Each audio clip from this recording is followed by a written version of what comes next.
Champion's made of this stuff. Welcome back into UFC Fight Camp presented by Red Rooster, where we are joined by former middleweight champion and one of the best middleweights in the world today, Robert Whitaker. Rob, I mean, we see that montage. You're a guy who made his debut at 21, on the Gold Coast. You and Megan probably passed each other on Broad Beach. I had no idea. now you're a husband, you're a dad, you're a UFC veteran.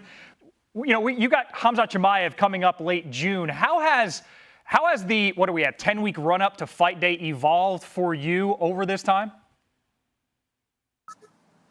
Oh, mate, night and day. So I think that's like one of the major hurdles a lot of fighters that want any sort of longevity into the sport really struggle to adjust to is just as your career progresses, you're getting older, things change, you get married, you have kids, like your life's not the same. My life isn't the same now at 33 when I was 21, right? So the training and the preparation and the camps, they've all shifted entirely, not to mention that the opponents change that as well.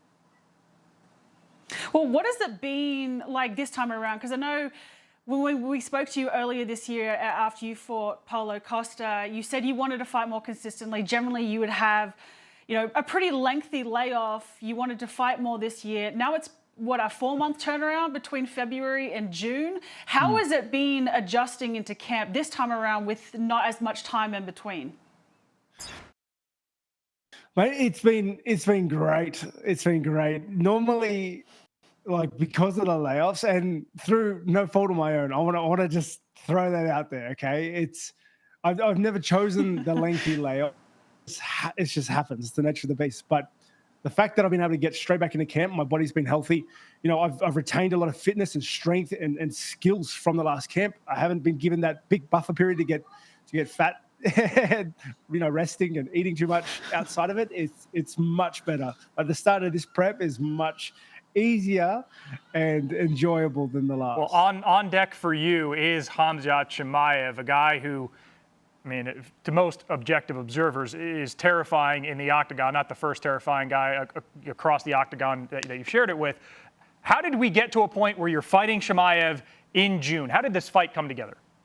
Honestly, I was kind of just doing my thing, sitting with the family, and I got a text message, hey, thinking about fighting, what do you think about fighting Chimaev in June 22nd, Saudi Arabia? And, my calendar was free, so I was like, yeah, why not? Well, he's been relatively untested at 185 pounds, obviously very dominant at welterweight, but has only had, 2 fights at 185? That last one against Usman went to decision. When you see a guy like Khamzat, he's well-rounded. Not a lot of people want to strike with him or wrestle with him or grapple with him. How do you approach somebody like that? And where do you feel like you're going to be able to exploit in this fight?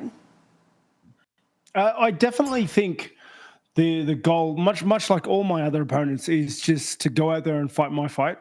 It's about going out there and pushing my game plan onto him and seeing how he adjusts to me, because I bring an arsenal of skill sets that he's not ready for, I believe. And I think the surest way to victory is to go in there, obviously not play to his strengths, which is not engaging in the wrestle, but not be afraid of it. I can wrestle with the best of them, and I've shown and proved that.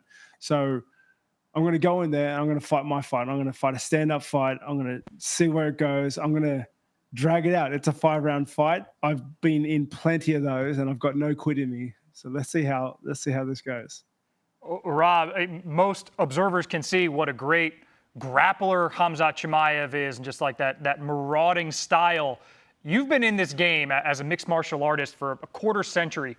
What challenges does Chimaev present that somebody as experienced as you, might see and appreciate more than a novice, a guy like me, wearing a microphone with makeup on? He's definitely got a really sound jiu-jitsu game, but he mixes it really well with his wrestling.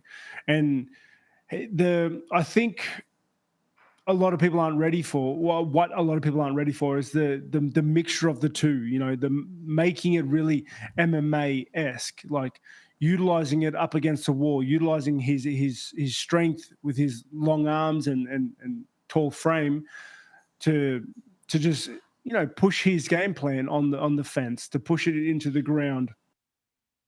And whilst I definitely think he's very dangerous there, I've been grappling my entire life. I am very, very confident in my own skill sets.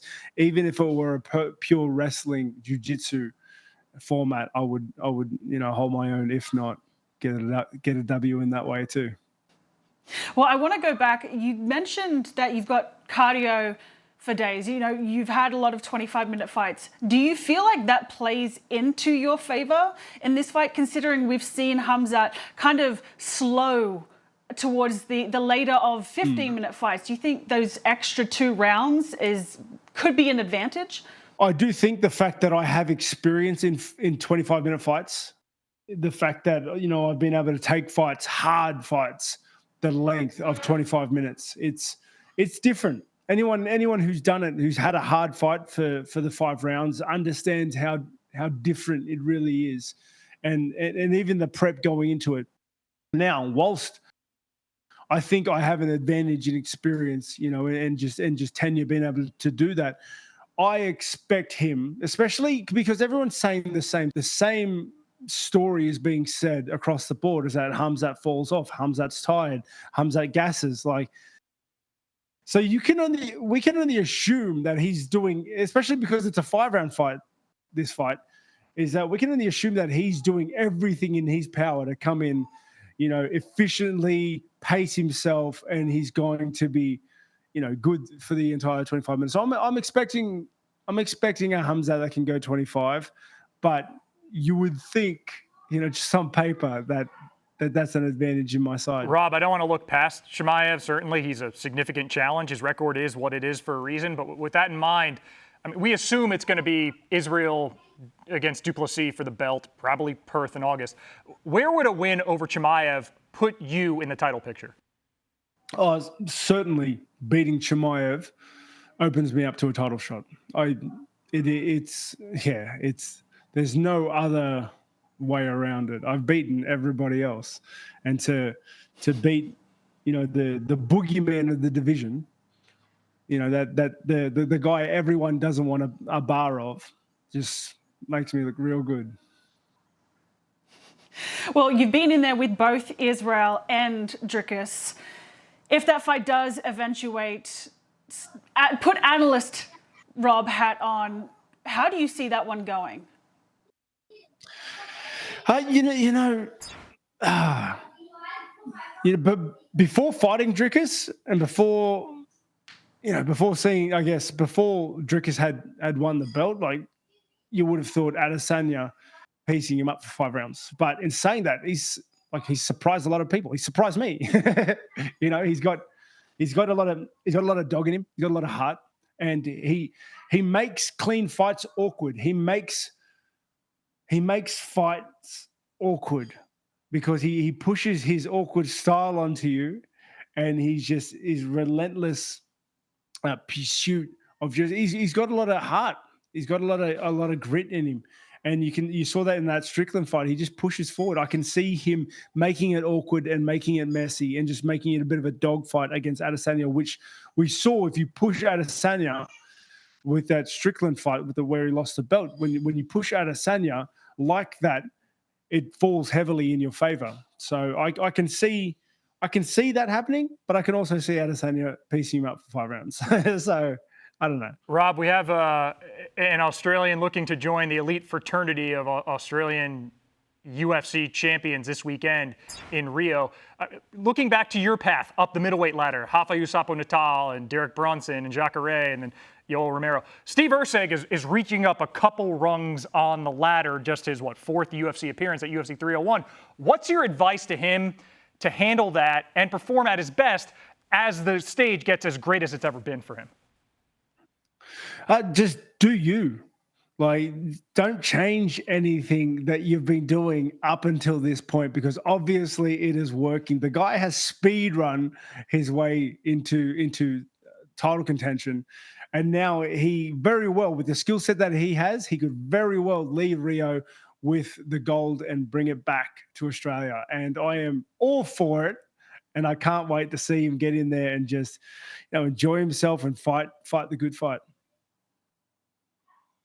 Well, quickly before we let you go, UFC 305 is in Perth. You're fighting in June. It's 2 months later.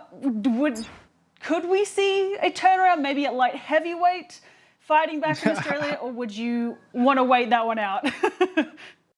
Nah, no way. No way. I got ripped off my family holiday last camp, so I promised everyone after this one we'll do something. So I don't know. Never say never. Things, life's funny like that.